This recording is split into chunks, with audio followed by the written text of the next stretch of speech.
Ladies and gentlemen, boys and girls, welcome back to the channel. Today, we are continuing our series on 5 reasons why the top 20 or so teams in the NBA could win the NBA championship. Now, normally I say this is, based off if everything goes right, but hey, we're talking about the defending champs today with Nikola Jokic, with Jamal Murray, and they have an elite supporting cast of Michael Porter Jr., Aaron Gordon. That's a tough top 4. I'd say the only other top 4 in the NBA better than that is the Boston Celtics. And then they also have Kentavious Caldwell-Pope. Christian Brown heads off a bench unit. And there's actually a few teams in the NBA this year, like the Denver Nuggets, where they don't have a deep bench, but they have just an insane starting 5. So I'm excited to see how this works out. Make sure to stick around to the end of the video. Hit the like button, leave me a comment down below, and hit that subscribe button. We're trying to hit 10K by the time the season starts. Only got a few days left. And now let's go ahead and get started looking at the number 1 reason, the best duo in the NBA, Jamal Murray and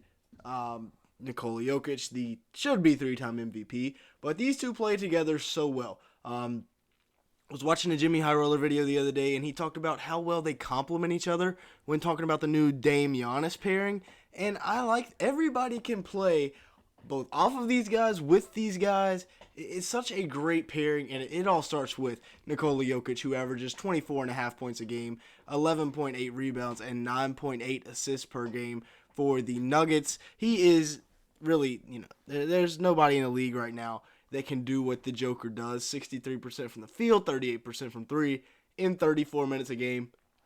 The man is going to be 28 years old next year, which is kind of wild. Still very early on in his NBA career. He's got a good 10 years left. Because obviously, he doesn't really rely on athleticism whatsoever. Probably the most unathletic dude in the NBA. And he's the 2-time, should be 3-time in a row MVP. Jamal Murray, 20 points a game, 6 assists, 4 rebounds. Dude is a dog. 46% from the field, 40% from 3, 33 minutes a night. Jamal Murray, I think, is one of the most underrated players in the NBA. He's 26 years old, too. That's the crazy part. People don't, think about him when they're talking about the best point guards in the league because he missed that season with injury. But I think Jamal Murray, you got to stop underrating him. Bro is a monster. And then the number 2 reason, the Michael Porter Jr. breakout season. Now, you might be thinking, Michael Porter Jr. already broke out. Yeah, he had a good year last year. 17.5 points a game, 5.5 rebounds, and an assist a night.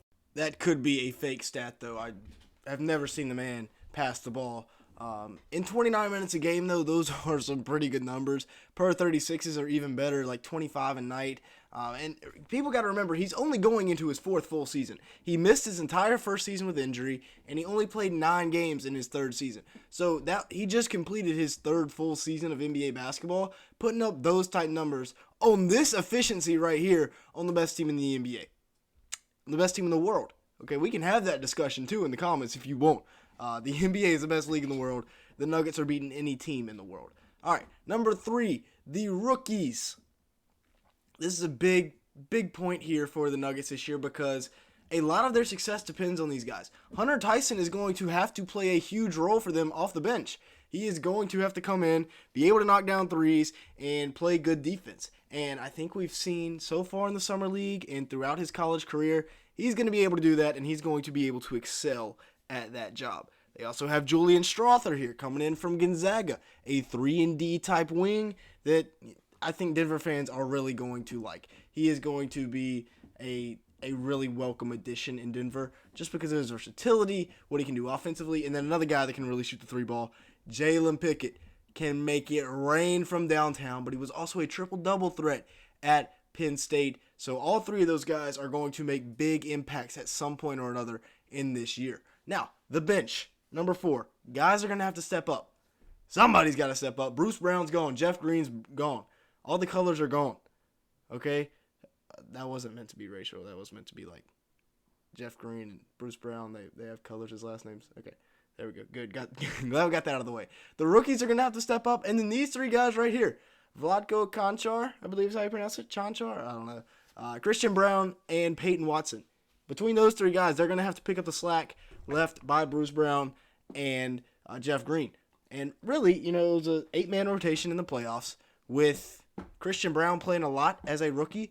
Peyton Watson, I think, is going to step in and really surprise some people. And then Konchar can come in He can knock down threes off the bench. That can be his role.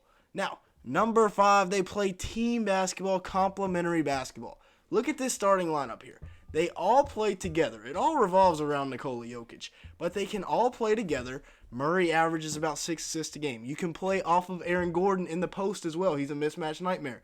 Michael Porter Jr. just runs down the court and jacks up a 3.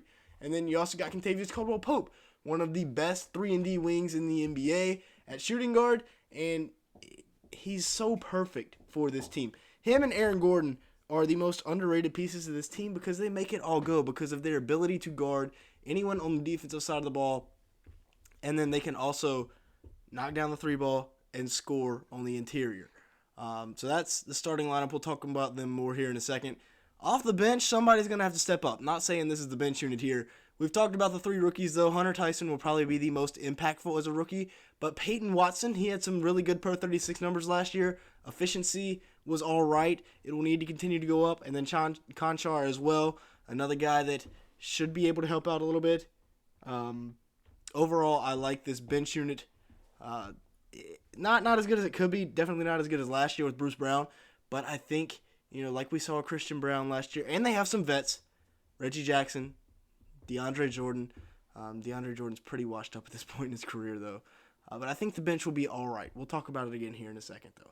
Now, taking a look at the lineups. As we talked about, everything revolves around Nikola Jokic because he's the best player in the world right now. Well, best player. Could you say the best player in the world? I don't know. Where would y'all rank Jokic as the best player in the world? Make sure to go let me know down in the comments below. But you got him. You got Jamal Murray, who is a elite closer for this squad. Jokic can close some games out, but Murray is an elite closer. Michael Porter Jr. is just a shot creator. Dude is a dog. Very, very, at 6'11", I mean, it's tough to guard him. It's actually impossible to guard him when he's hitting shots, running down the court full speed, catching a pass from the Joker, and then just fading away in the corner. I mean, how are you going to stop that? Then you got Aaron Gordon, and like we said, KCP, we talked about him earlier. Now, this is my guess for the bench unit. It'll be Reggie Jackson, Conchar, Christian Brown, Peyton Watson, and then Hunter Tyson. They really don't have a backup center other than like Ismail Kamagate. And don't get me wrong, Ismail Kamagate could come in and prove us all wrong. He played in the same French league as Victor Wembanyama, a guy that definitely could make an impact for the Nuggets next year.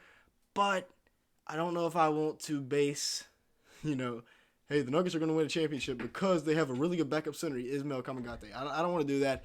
Hunter Tyson, like I said, he'll probably be the 8th or 9th man off the bench for them. I think it'll be Brown as a 6th man, Peyton Watson as the 7th, and then after that, it's kind of up for grabs. But let me know your thoughts down in the comments below. What are we thinking about the Denver Nuggets this year? Pretty much all offseason long, I've had them as my favorites to go back-to-back, but then some things changed. The Bucks go out and get Dame Lillard to pair with Giannis Antetokounmpo. The Celtics go out and get Drew Holiday. So, interesting moves, but those are all on the Eastern side.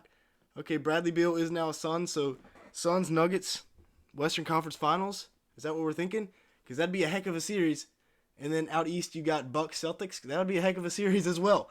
But in all seriousness, I think this Nuggets team is in a really good spot to repeat. I really do believe that those rookies are going to be instant impact rookies. They're going to really help this Nuggets team out. I mean, they were the perfect picks in that situation. So, yeah, overall, I think the Nuggets are in a really good spot to go back-to-back. With that being said, that's going to be it for today's video. Thank you so much for watching. Make sure to like button and hit that subscribe button if you did enjoy at any point. And with all that being said, thank you so much for watching today's video.